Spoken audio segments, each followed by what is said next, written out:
You're joined today, as usual, by the illustrious Sleeping Stelbell. So there may be snoring throughout this video. I apologize. Yes, I could kick her fat arse out. So if it bothers you guys, let me know and I will make sure to shut her out. But as far as I know, a lot of you guys love Stella. So let's talk about my Hashimoto symptoms, yo. Now I did a video all about my weight gain on Hashimoto's. I did a video talking all about the weight gain I experienced before I was diagnosed with Hashimoto's disease and hypothyroidism. And I went in a little bit as to what Hashimoto's and hypothyroidism actually are. I'll put a link to that video down below if you want to watch it, check it out. Today I'm going to talk more about a broad list of symptoms that I have or did experience with Hashimoto's disease. As I always say, if you have these symptoms, it does not mean that you have the condition that I am speaking about. Hashimoto's and hypothyroidism, unlike ADHD, hypothyroidism and Hashimoto's disease are things that you need to talk to a doctor about. Not a therapist or a psychiatrist, you need to talk to a doctor in order to get diagnosed. So outside of the blood work and the numbers on the blood work that pointed to Hashimoto's disease, I experienced many other symptoms from this autoimmune disease. Weight gain and an extreme difficulty losing weight despite my hard work was the biggest #1 red flag, which is why that whole video is dedicated just to that. But I also experienced a lot of other symptoms, and I still unfortunately do experience a lot of these. Medication has helped, but it hasn't completely eliminated these symptoms. Fatigue. Big one. This is the type of fatigue where some days I really have a hard time getting out of bed. I just feel so exhausted. Even if I maybe got 8+ hours of sleep, that kind of fatigue. And sometimes this is the type, why is this so hard to say? And sometimes this is the type of fatigue where it feels like it's really hard to do simple tasks. There's some days where I can accomplish a million things and be like ready to rock and roll, and then there's some days where this fatigue from my Hashimoto's kicks in and it's really hard to get up and switch the laundry from the washer to the dryer. So we're talking about that kind of fatigue as well. Difficulty swallowing and very loud swallowing. Kind of a weird symptom, but it was due.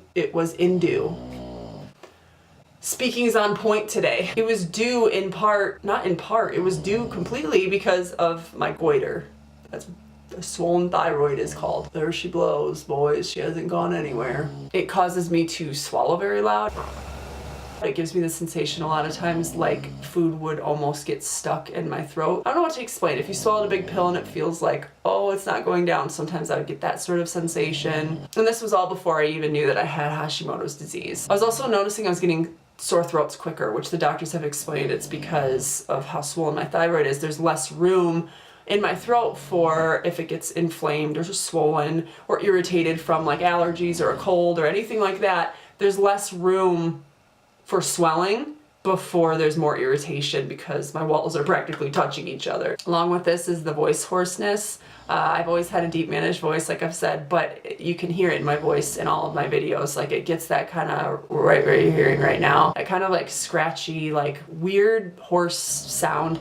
That's something that's because of, again, the goiter and the Hashimoto's disease. Joint pain is something that I experience. This is mostly just in my fingers. Like today is a day that I'm experiencing it. It's not all the time, but today is a day. And my left knee. Both of my knees have had joint pain.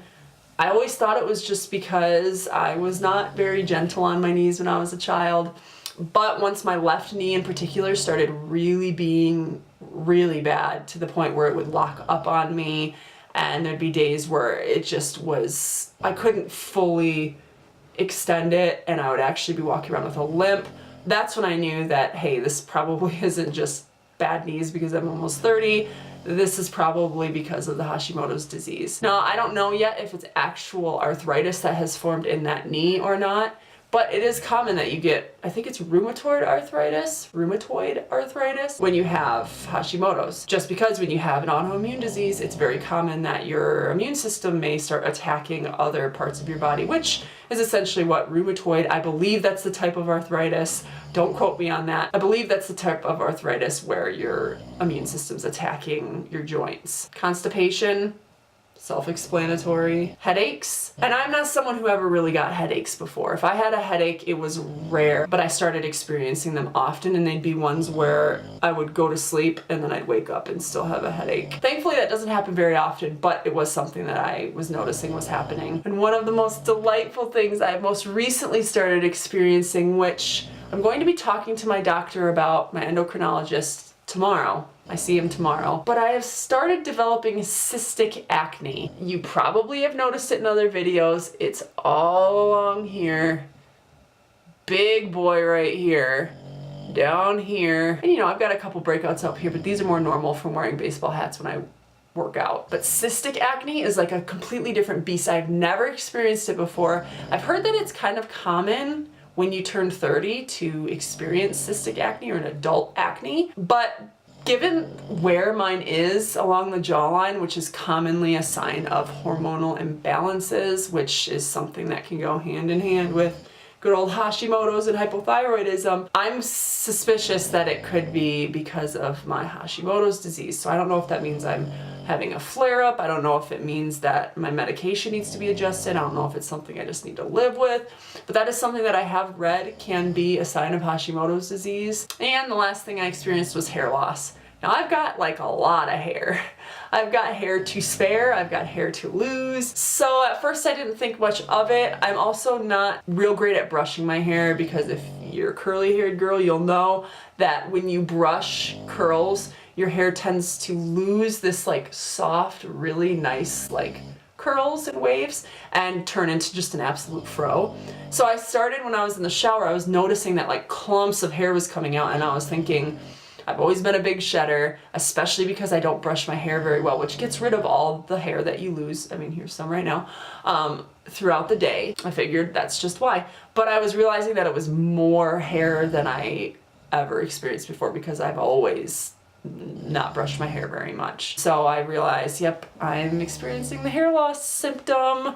But thankfully it hasn't been very bad, and thankfully since I've been on my medication, it has not stopped, but I would say it has slowed way down to about normal. So those were my Hashimoto's symptoms, things I still experience now, things I experienced in the past. If you have Hashimoto's disease or hypothyroidism, I feel you. It sucks. It's a pain in the rear end, especially just being a mom. It sucks real hard because I feel like my kids are negatively affected by it. Oh, lordy. So anyway, if you have Hashimoto's disease, I feel you. If you have hypothyroidism without Hashimoto's disease, whatever, I feel you, I know you, I am you.